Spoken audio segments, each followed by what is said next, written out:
사도행전 1장은 사도행전 2장에 나오는 오순절 강림을 받기 위한 이 준비, 어떤 영적 마중물로서 우리가 좀 보시면 가장 좀 유익할 것 같습니다.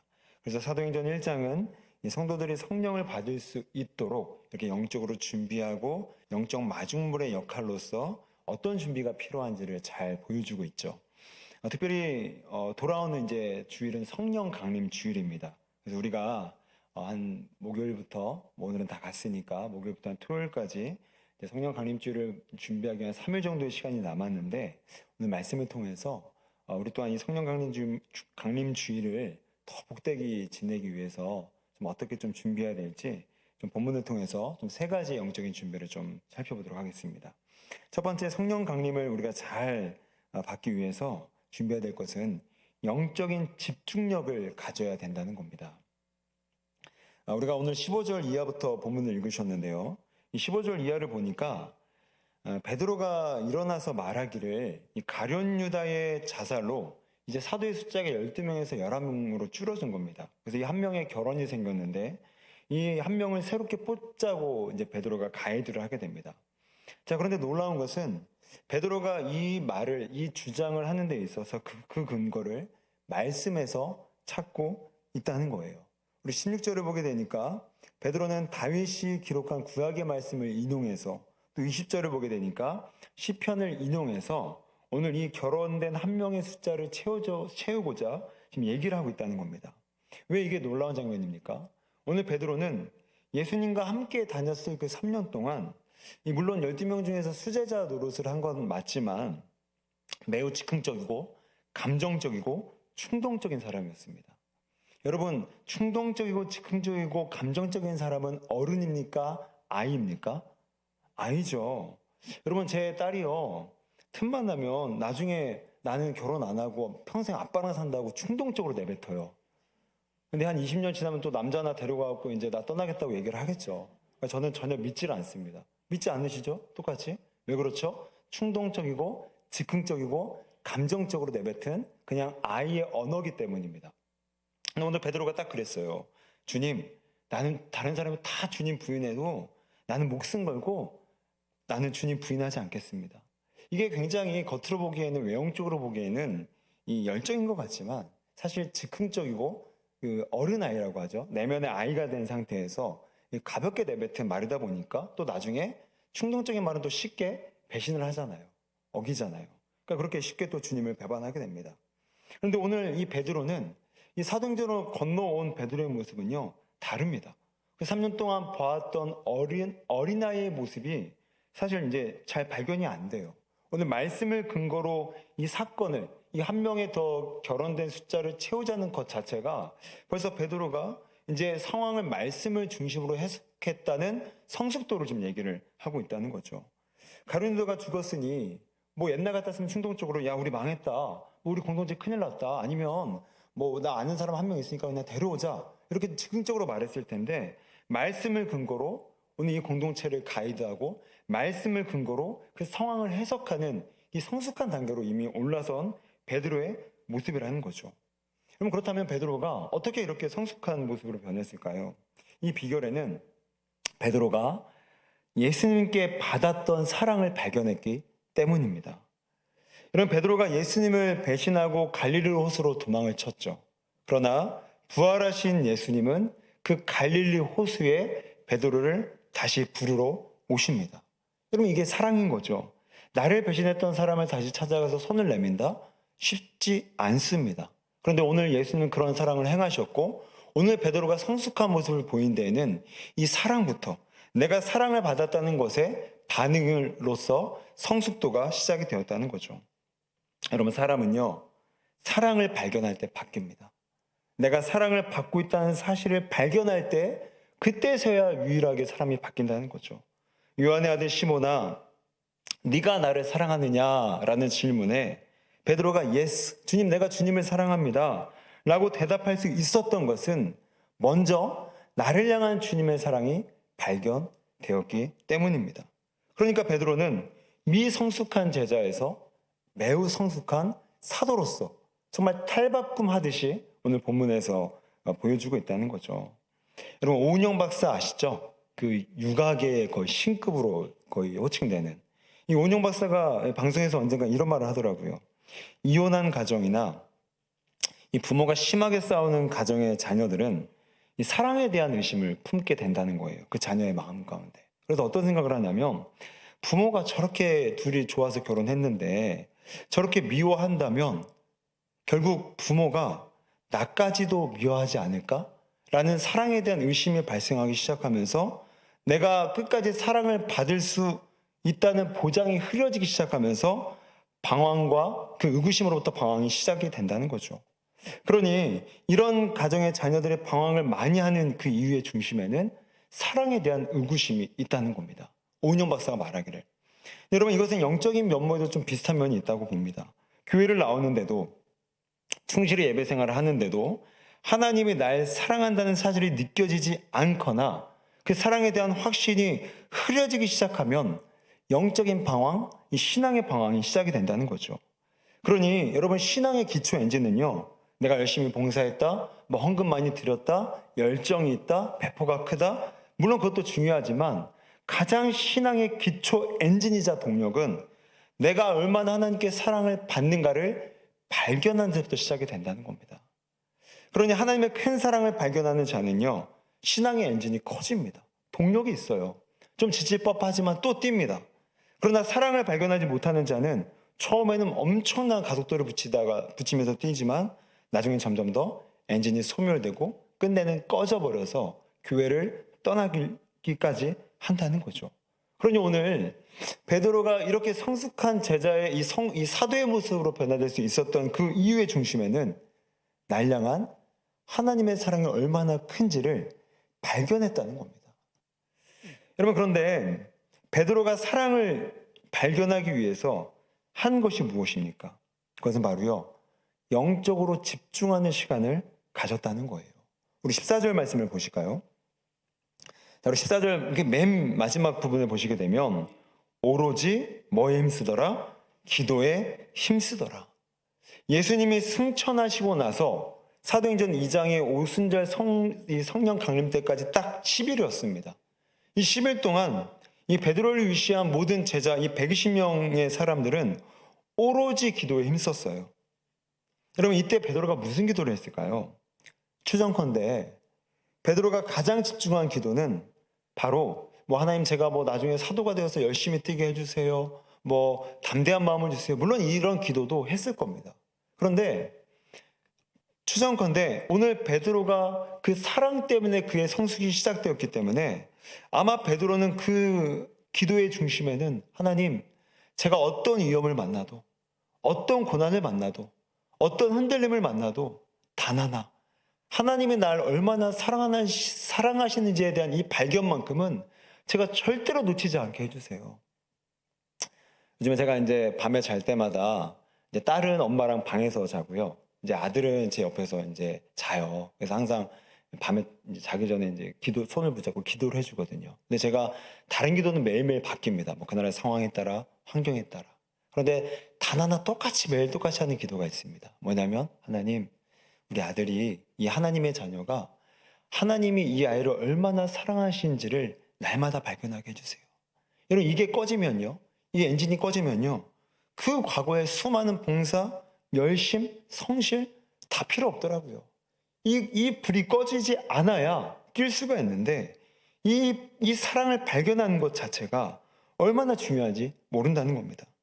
그러니 베드로는 열흘 동안 오로지 기도에 힘썼을 때 그 어떤 다른 기도보다 자신이 그 부활하신 예수님이 승천하시고 자신과 함께 거하셨던 그 40일 동안 자신이 정말 감격 가운데 만났던 그 재발견한 예수님의 사랑, 날 향한 정말 말도 안 되는 사랑, 날 향한 파상 공격적인 그런 사랑을 날마다 내 사도의 삶 가운데 기억하게 해주십시오, 발견하게 해주십시오라고 아마 기도했을 겁니다. 그런 베드로가 끝까지 오늘 우리가 익히 알고 있는 능력의 사도 베드로가 되었다는 거죠. 사랑하는 성도 여러분, 오늘 이 말씀이 우리에게 주는 실제적인 도전이 무엇입니까?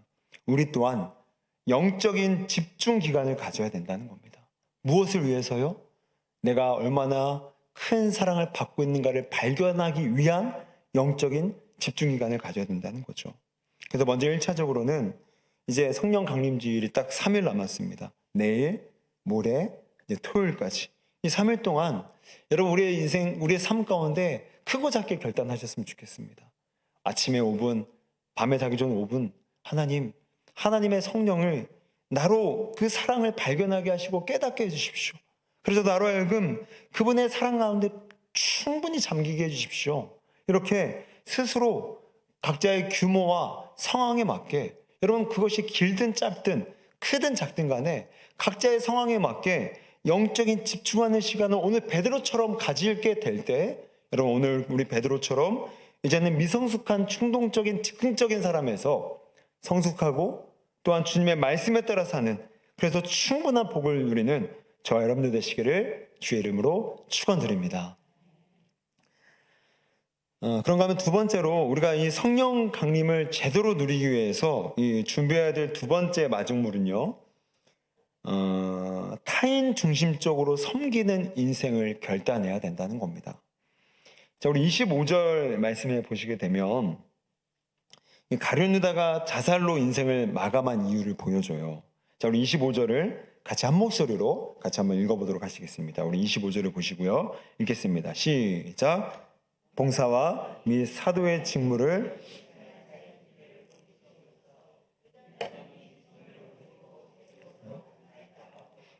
자, 우리 유다는요, 이 직무를 버리고 제 곳으로 갔나이다 라고 말씀을 합니다. 봉사와 사도의 직무를 버렸다는 얘기죠.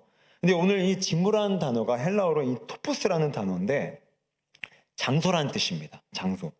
그러니까 이 직무는 가룟 유다의 어떤 사도로서의 직분을 가리키는 것이 아니라 그가 살았던 장소, 즉 삶을 가리켜요. 그러니까 무슨 말이냐면 그가 봉사와 사도의 직무를 버렸다는 말은 결국 그가 봉사하고 섬기는 삶을 버리고 섬김 받으려고만 하는 자기 중심적인 삶으로 갔다라는 지금 말씀으로 좀 쉽게 번역할 수가 있다는 거죠.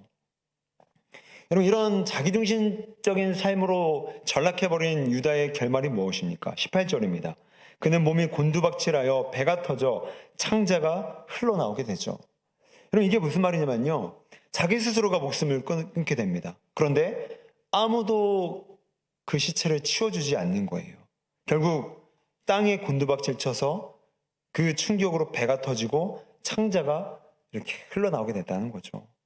결국 유다는 스스로도 가치 없고 또한 남들도 유다의 몸을 가치 없게 여기는 결말로 보여줍니다. 왜 이런 결말이 나타났습니까? 타인 중심의 삶을 버리고 그 직무 장소를 버리고 삶을 버리고 자기중심적인 삶으로 전락해 버렸을 때 스스로도 나를 느끼기에 가치가 없고 남들도 나를 보기에 가치가 없는 인생으로 오늘 성경은 결말을 보여주는 거죠. 이건 그렇습니다. 자기중심적으로만 살아가는 삶은요, 오늘 유다처럼 반드시 불행해지더라고요. 왜죠? 남이 자신을 위해 뭔가를 해주길 바라는 마음은 마치 밑 빠진 독에 물 붓는 것처럼 채워도 만족이 안 되더라고요. 여러분, 100원을 받으면 만족해야 되는 게 사람인데 사람 마음이 그렇지가 않잖아요. 1,000원이 목마르고요. 1,000원을 받으면 10,000원이 목마르게 됩니다. 그러니까 이런 분들은 평생을 불만족이라는 자기 감옥에 빠져 살아요. 그래서 조금만 나를 남들이 신경 안 써주면 서운해지고요, 삐지고요, 혼자 시험에 들어갔고 그냥 막 얼굴이 막 이렇게 울그락불그락해집니다. 아무도 그 사람의 똑같이 옆에 있는 사람이 똑같이 대해줬는데도 자기 만족이 안 된다는 그 자기 감옥에 빠져서 스스로 불행해하고 서운하고 스스로 시험에 빠지게 된다는 거죠. 그런데 반면에 타인을 위해 살아가는 삶을 보십시오. 여러분, 늘 기쁨이 있어요.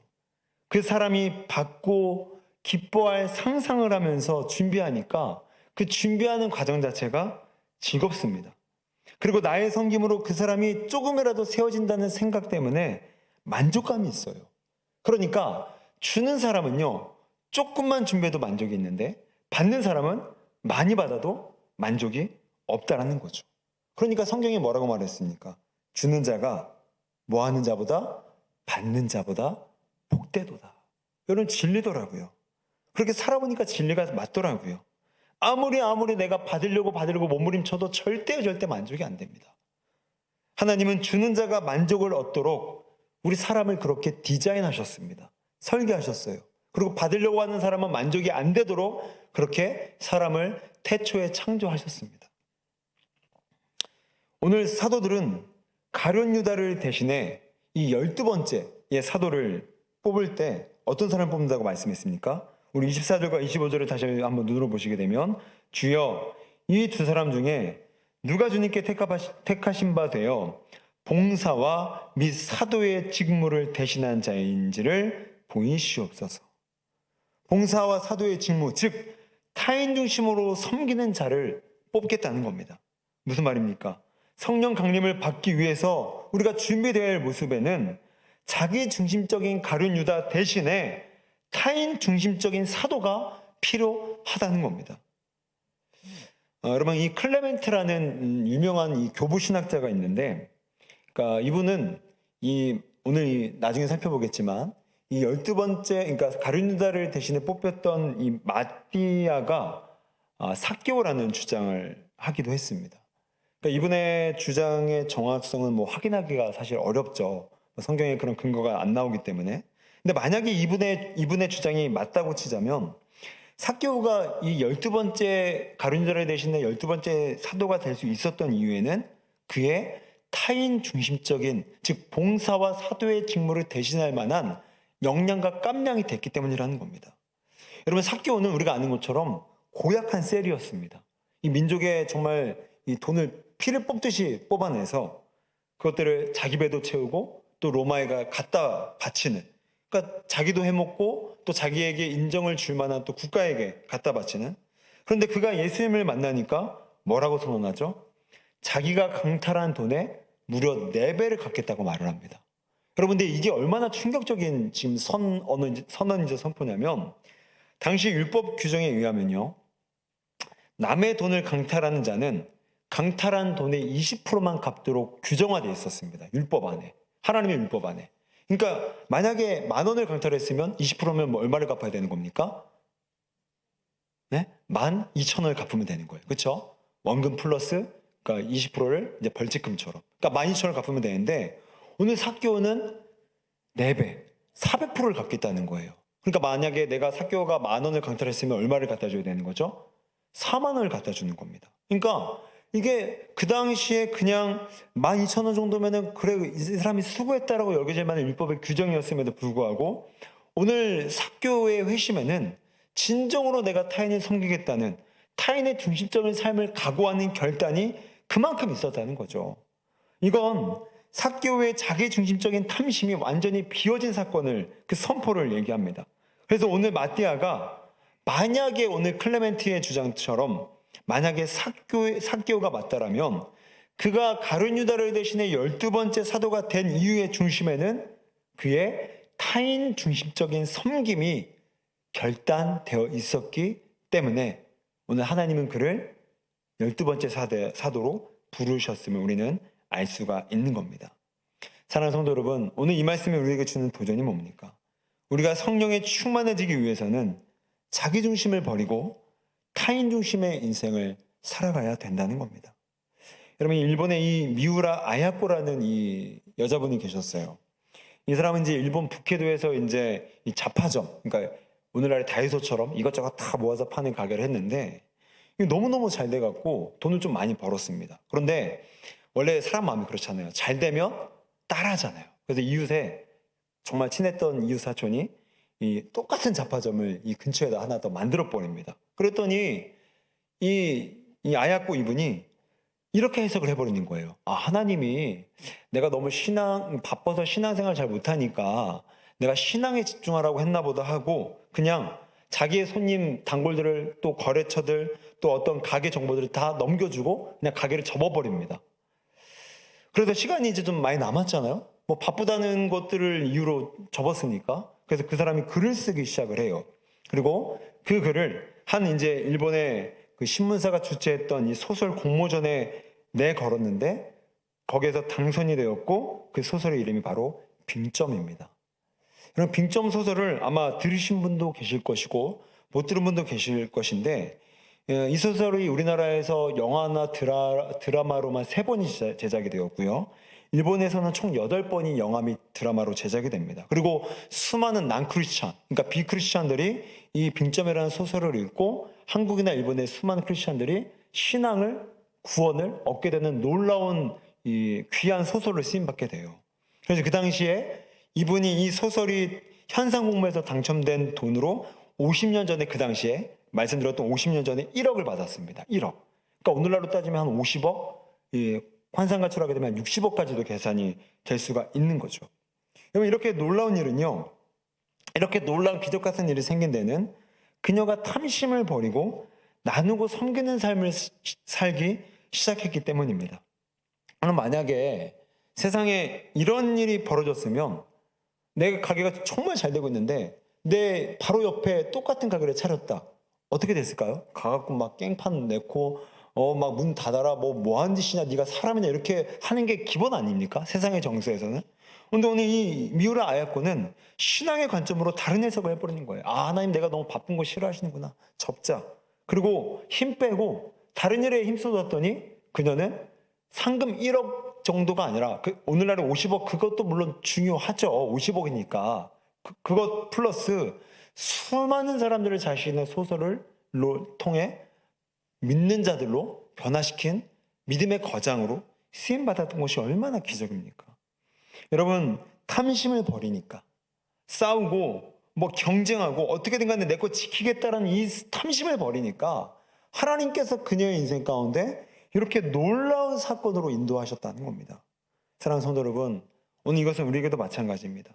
오늘 우리가 성령 강림을 받을 마중물을 준비하려면 자기중심이라는 탐심을 제거하고 타인 중심의 삶을 살아가야 됨을 믿으시길 바랍니다. 그렇다면 하나님께서 그 인생을 그냥 내버려 두지 않는다는 거죠. 어제 저녁에요, 제가 이제 신학교 다닐 때 후배 목사가 한 명 찾아와서 저녁에 이제 서울에서 찾아와서 이제 저쪽 이제 중동 쪽 나가서 같이 좀 식사를 했어요. 근데 돈가스 집을 갔는데 그 집에 이제 이 메뉴판을 보니까 돈가스가 딱 2개가 있는데 하나는 9,000원짜리고 하나는 12,000원짜리예요. 근데 손님이 왔으니까 누가 대접을 해야 됩니까? 손님이 대접할 수는 없잖아요. 제가 대접을 해야 되잖아요. 근데 사람 마음이 간사한 거예요. 우리끼리 얘기지만 속으로 9,000원짜리 시켜야 되겠다. 야, 둘이 합쳐서 6,000원이면은 내가 우리 아이들 과자 한 4봉지는 사줄 텐데. 머리가 막 그 순간 1, 2초 사이에 막 돌아가는 거예요. 근데 서울에서 왔죠. 저보다 나이도 1살 어리죠. 또 목사죠. 그러니까 우리 집에서 우리 집이죠. 이 집에서 가장 비싼 거 12,000원짜리 2개요. 그랬더니 그 목사님 얼굴이 탁 펴지더라고요. 눈치를 챘는지 모르겠지만. 근데 뭐 워낙 이제 젊을 때부터 이제 형 동생 하면서 막 쪼잔한 걸로 많이 싸웠던 관계라 뭐 상관은 없습니다. 다 그런 관계가 이제 서로 아는 관계니까. 근데 제가 그런 고민하던 찰나에 왜 제가 12,000원짜리 결정했냐면, 오늘 이 설교를 제가 묵상을 하고 있었던 거예요.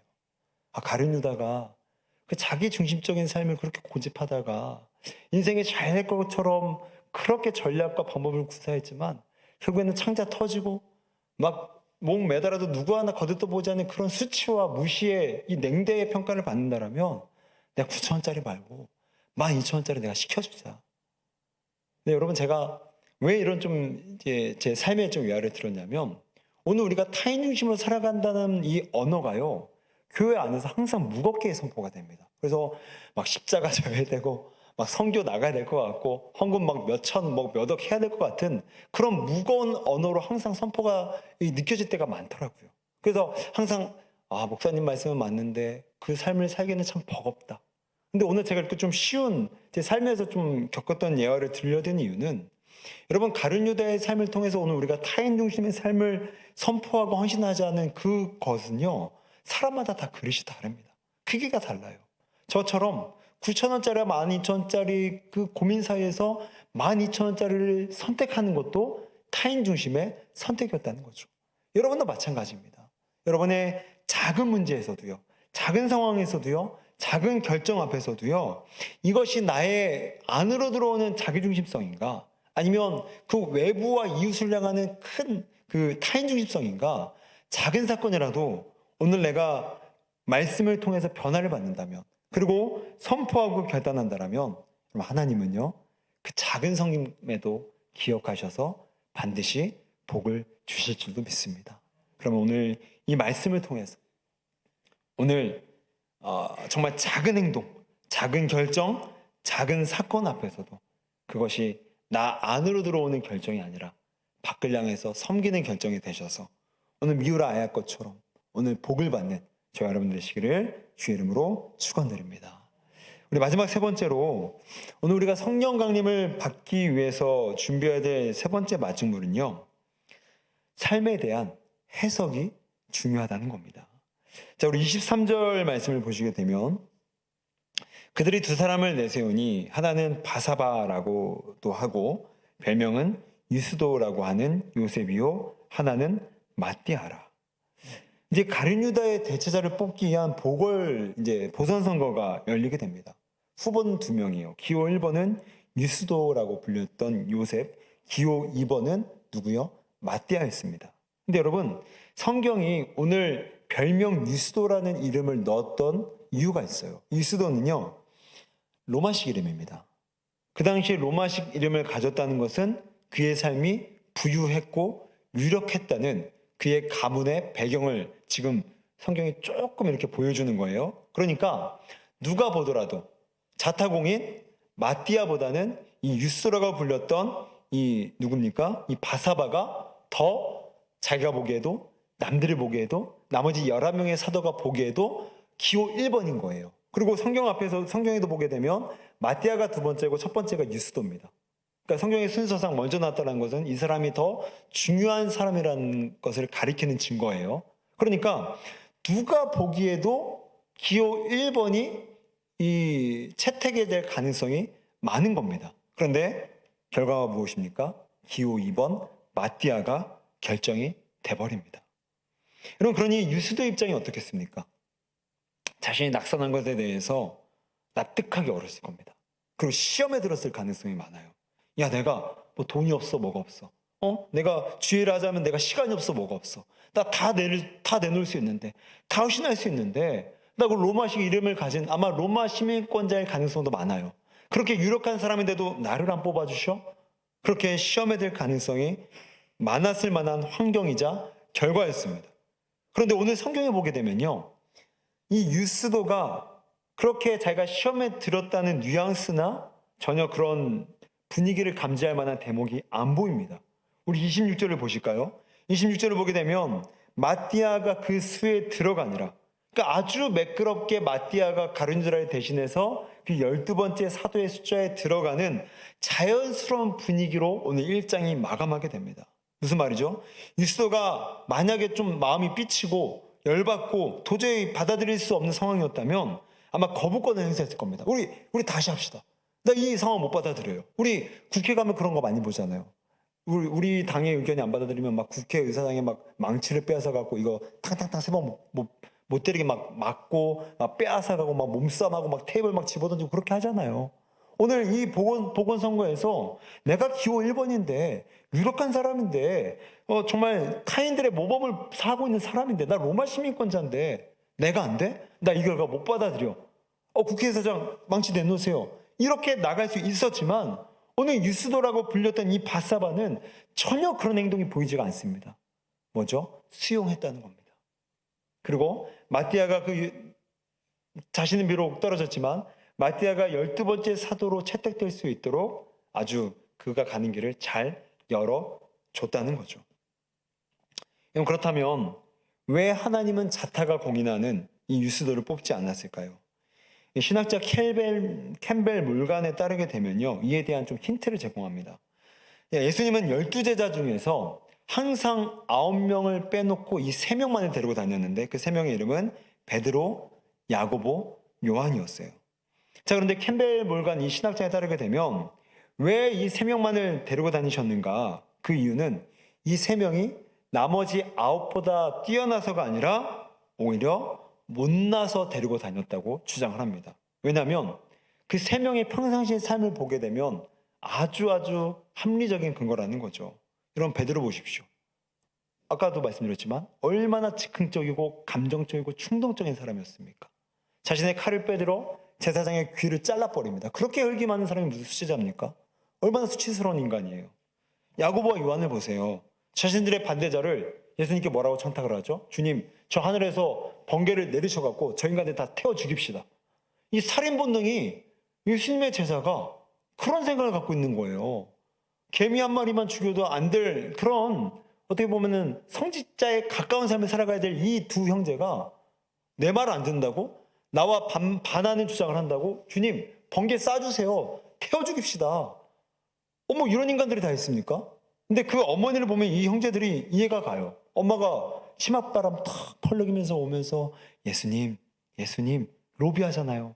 하나는 예수님 왕이 되시면 하나는 예수님 오른편에, 그리고 하나는 예수님 왼편에. 예전에 제가 초등학교 다녔을 때요, 2학년 때 저희 부모님이 너무너무 일하시는 게 바쁘셔갖고 이 스승의 날 때 깜빡하고 선물을 안 가져간 거예요. 그런데 그 당시 제 기억으로는 70명이 하나 학급이었거든요. 제가 초등학교 2학년 때. 근데 69명이 다 스승의 날 선물을 가져왔고 저만 안 가져온 거예요. 그 쉬는 시간 선생님이 불러갖고, 야, 조강훈, 너 엄마 뭐 하셔? 직장 다니시는데요? 너 엄마한테 내일 꼭 선물 싸서 보내라 그래. 그래서 제가 네 선생님 하고 등을 한 짝 탁 후드려 맞았습니다. 근데 제가 그 사건을 보면서, 오늘 이 사건을 보면서 저희 어머니가 훌륭하다. 그래, 선생님한테 로비하지 말고, 그렇다고 나머지 69명이 로비했다는 건 아닙니다. 그래도 최소한 아들을 부끄럽게 하진 않았구나라는 생각이 오늘 그냥 좀 스쳐 지나가더라고요.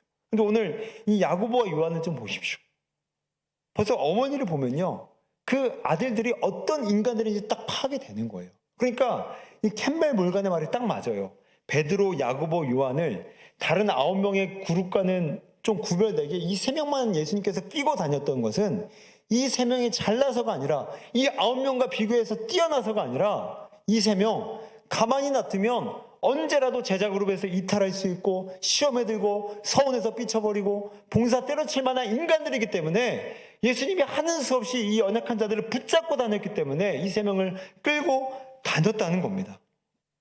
이런 관점으로 오늘 하나님이 기호 1번 유스도를 보선선거에서 떨어뜨리고 기호 2번이었던 마띠아를 뽑았던 것은, 마띠아가 기호 1번 유스도보다 잘나서가 아니라, 마띠아가 만약에 낙선해버리면 삐치고 시험 들고 이탈하고 제자급으로 도망칠 게 뻔하기 때문에 하나님께서 그의 유약함을 아셔서, 그 마음의 유약함을 아셔서 그를 선택했다는 겁니다. 여러분, 이것이 오늘 우리에게 주는 도전이 뭡니까? 유스도 입장에 계신 분들은요, 낙심하지 마셔야 된다는 겁니다. 하나님은 남들은 다 선택해서 저렇게 집도 잘 살고 좋은 직분도 받고 어디 가서나 유명세 있게 앞장서서 리더 역할을 맡겨주는데, 왜 나는 집도 가난하고 뭔가 맡겨주면 티도 안 나고 앞장서서 뭔가 하는 것 같지도 않아서 뭔가 봉사를 하는 건지 안 하는 건지 좀 뭔가 창피하게 왜 그렇게 나를 내버려 두실까? 그런데 여러분, 그것은요, 그분들이 못나서가 아니라 그분들이 그 환경과 그 상황을 감당할 수 있는 그릇이 크기 때문에 그들을 9명의 제자들처럼 그렇게 어쩌면 리더 같지 않게 좀 연약하게 그들을 사용하신다는 겁니다. 여러분, 하나님은요, 감당할 시험만 주신다고 했어요.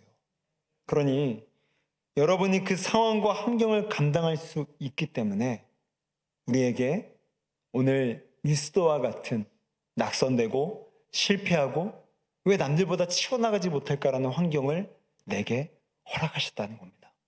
남들은 그 상황을 감당할 만한 그릇이 안 됐는데 우리는 그 그릇이 되기에 하나님께서 나를 믿고 신뢰하시기에 유스도처럼 때로는 시험에서도 떨어지게 하시고, 때로는 그것들을 감당할 수 있기 때문에 어려운 환경도 감당할 수 있기 때문에 우리에게 주셨다는 겁니다. 그러니 유스도처럼 여러분 뭔가 실패하실 때, 유스도처럼 뭔가 남들과의 우위에서 경쟁에서 뭔가 뒤떨어진 것 같은 위기감을 느낄 때, 하나님이 나를 버린 게 아니라 하나님이 나를 믿으시는 거구나. 내 그릇이 그래도 이 상황을 품을 수 있기에 하나님께서 나를 믿으시기 때문에 내게 이런 어려운 상황도 품어보라고 나에게 맡기시는 거구나. 나를 그만큼 신뢰하시는 거구나. 그렇게 생각하셔서, 그렇게 삶을 해석하셔서 여러분이 낙심이나 좌절이나 또한 시험에 들지 않는 인생 되시기를 주의 이름으로 축원드립니다. 그런가 하면 반대로 마띠아의 입장에서 서게 되면요, 이 입장에 처한 분들은요, 자랑이나 교만할 것이 없다는 겁니다. 우리가 남들보다 혹시 더 앞장서서 무엇인가를 섬긴다라면, 남들보다 더 유명세 있게 더 쓰임받는다라면, 남들보다 더 부유하게 산다라면, 그건 우리가 그 나보다 못한 게 느껴지는 사람들보다 뛰어나서가 아니라 오히려 우리가 그분들보다 연약하기 때문에 하나님께서 우리를 그렇게라도 붙잡아 주신다는 거예요. 여러분, 그 중에 대표적인 사람이 바로 저입니다. 저요. 여러분, 제가 목사가 안 되었으면 오늘 생각을 해봤어요. 오늘 제가 목사가 안 됐으면요, 저 여기 안 왔을 것 같아요. 그리고 이렇게 심각해지시면 절대 안 됩니다. 오늘 쉬는 날이잖아요. 아이들과 공원 나갔는데, 뭐 우리끼리 얘기지만 공원 나가니까 너무너무 좋은 거예요. 막 바람은 살랑살랑 불죠. 과자는 맛있죠. 아이스크림이 시원하죠. 와, 설교로 가긴 게 너무 아까운 거예요. 공원에서 1분이라도 바람 쐬고 싶은 거예요. 근데 제가 만약에 목사가 아니었으면요, 저는요, 안 왔을 것 같아요. 그래서 그냥 한 밤 9시, 10시까지 공원에서 바람 쐬다가 그냥 들어왔겠죠. 그럼 우리 성가대도 마찬가지 아닙니까? 쉬는 날인데 성가대 아니었으면 여러분 여기 오셨겠어요? 뭐 오셨을 수도 물론 있겠죠. 근데 그만큼 하나님께서 우리가 연약하기 때문에 그렇게라도 제가 목사가 안 되면 수요 예배, 금요 철야, 뭐 기도에 전 다 안 왔을 것 같습니다. 기도 생활, 말씀 생활 안 했을 것 같아요. 큐티 안 했을 것 같아요. 세상에 이렇게 재미나고 쾌락적인 게 많은데 그렇게 때로는 심심하고 따분한 뭐 예배, 큐티 맨날 하루 이틀도 아니고 평생 해야 된다? 막 제가 목사가 아니었으면 저는 아마 도망칠 만한 유혹들을 매일매일 받았을 것 같아요. 그런데 하나님께서 저희 그런 연약한 마음을 아셔서 목사로 그냥 교회와 묶어버린 겁니다. 그래서 못 도망가게. 그래서 마띠아가 얘 안 뽑아주면 얘 시험 들어서 교회 공동체 떠나겠다. 그러니까 유스도야, 네가 마음 좀 넓으니까 네가 좀 이해해라. 너 떨어뜨릴게. 대신에 마띠아 얘 연약하니까 내가 얘를 좀 붙잡을게. 그러니까 사도 못됐다고 너 시험에 들 거 없고, 마띠아 너 사도 됐다고 너 까불 거 없어. 교만할 거 없어. 너의 연약함 때문에 널 뽑은 것 뿐이야. 오늘 마찬가지라는 겁니다. 오늘 우리가 뭔가 잘 되고 또 뭔가 앞장서서 일을 하고 유명세가 있고 뭔가 쓰임받는 것 같은 인생을 살아갈 때 오늘 그것은 나의 겸손의 증거라는 겁니다. 나의 유약함의 증거라는 겁니다. 그러니까 오늘 만약에 여러분 유스도 입장이시라면 여러분 좌절할 거 하나도 없습니다. 여러분을 믿으시기 때문에 여러분이 감당할 만한 그릇이라고 하나님께서 인식하셨기 때문에 여러분에게 남들보다는 좀 더 힘든 고난을 주신 거예요. 그리고 만약에 여러분이 마띠아 입장을 하면 여러분이 잘나서가 아니라 여러분이 유약하기 때문에 그렇게라도 여러분을 가까이서 붙잡고 필요가 있다고 여기기 때문에 교회의 여러 가지 주요직 또한 봉사의 직을 그것들을 통해서라도 붙잡으라고 하나님께서 맡기셨다는 겁니다. 그러니 유스도 입장에 계신 분들은 낙심하지 마시고 마띠아 입장에 계신 분들은 교만하지 마셔서 내가 어떤 입장에 있든 간에 이게 하나님의 섭리구나, 우연이 아니구나, 그냥 된 게 아니구나 라는 믿음으로 하나님의 마음으로 하나님의 관점으로 우리의 상황을 해석하셔서 그 상황에서 최선으로 주께 영광 드리며 살아가는 저 여러분들 되시기를 주의 이름으로 축원드립니다. 우리 함께 이 시간에 기도할 때에 우리 세 가지 오늘